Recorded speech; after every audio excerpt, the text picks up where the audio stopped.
today's episode of Double Standards Made Right by Remote Learning, attractive female students no longer earned, I like that word, earned higher grades when classes moved online during Corona-chan. So they earned their higher grades. Uh-huh. I totally believe that. And new psychology findings suggest that attractive students earn, quote unquote, higher grades in school. But for female students, this beauty premium disappears when classes are taught remotely. The findings were published in the Journal of Economic Letters. They're just openly admitting that, yeah, they got preferential treatment. Professor wanted to get some of that pussy. A large body of research suggests that physical appearance has an impact on a person's success, which is true. So, for example, attractive people tend to earn more money and report higher life satisfaction than less attractive people. Interestingly, scholars have yet to agree on the explanation behind this beauty premium. That's academia for you.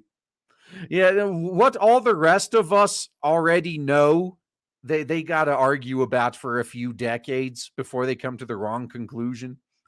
Now, one account suggests that the beauty advantage can be explained by discrimination. For example, employers may inherently favor attractive over unattractive workers. Another perspective suggests that beauty is a productivity-enhancing attribute. This view suggests that attractiveness lends itself to higher productivity, for example, through increased self-confidence.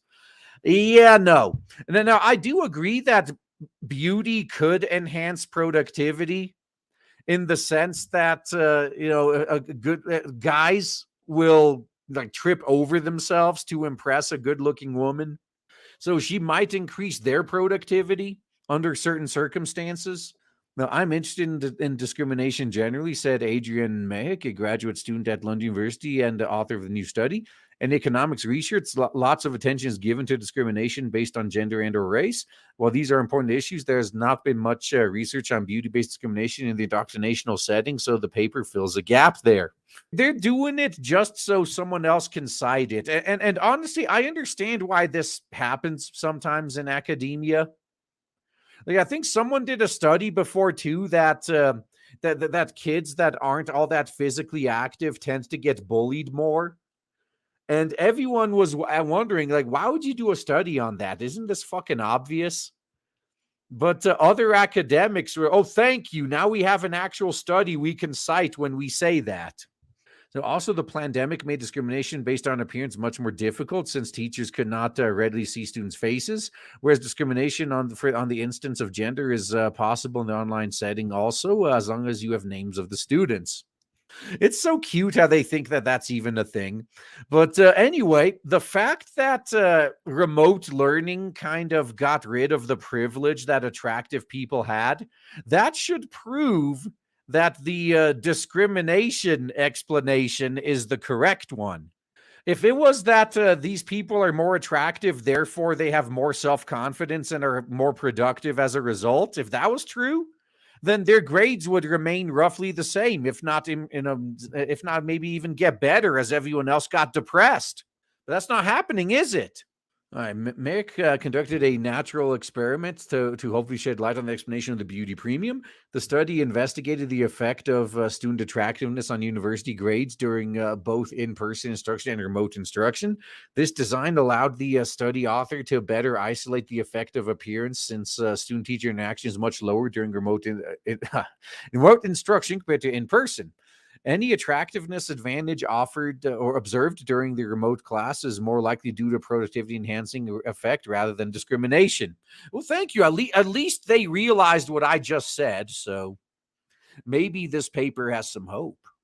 A researcher obtained data from 5 different cohorts of engineering students from a Swedish university, resulting in the final sample of 307. Notably, students in 2 of these cohorts had attended a portion of their class remotely when Corona pandemic pushed instruction online. The content of those courses stayed the same, but the lectures and seminars were conducted online. And nobody could babysit these adult children. So, although students were encouraged to turn their video cameras on during the lessons, it was not required. To obtain an attractiveness score for each student, Merrick had an independent sample of 74 individuals rate the attractiveness of the students' faces.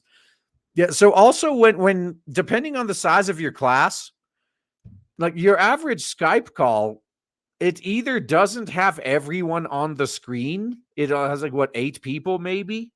Or if you select the option to show everyone, eventually the little tiles get so small you can't see shit anyway. And when analyzing the data, Mick found evidence of the beauty premium in traditional in-person instruction for non-quantitative courses, for example, business or economics that were taught fully online. Student attractiveness was positively correlated with student grades. However, this effect was not found for quantitative courses like math and physics. This was in line with the researchers' expectations, since non-quantitative classes tend to include assignments and presentations that encourage student-teacher interaction, while quantitative classes are often graded entirely through final exams. The results next revealed that the switch to online instruction eliminated the beauty premium, but only for female students. Oh, so I guess maybe they were half right. So attractive men, yeah, they get more productive because they have confidence.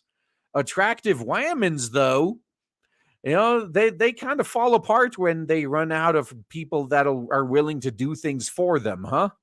Makes sense. For non-quantitative courses, attractive female students saw a decline in their grades with remote instruction, while attractive male students continued to enjoy a beauty advantage. Oh, the professor just saw many of these girls without makeup on. Takes some work to look that good to go to class. That's true. Oh, also, it's hard to do favors for higher grades when you're remote, too. So, according to the study author, the findings suggest that discrimination most likely explains the beauty premium for female students who no longer had higher grades when classes turned remote. But for male students who continued to see higher grades with attractiveness, even when student-teacher interaction was low, beauty seems to be a productivity-enhancing attribute.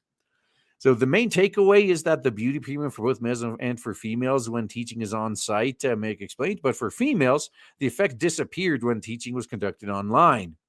They lost their privilege. So this, at least to me, suggests the beauty premium for males is due to some productive attribute. For instance, them having higher self-confidence rather than discrimination, whereas it's due to discrimination for women's. I can accept that. Yeah, that is actually a good point.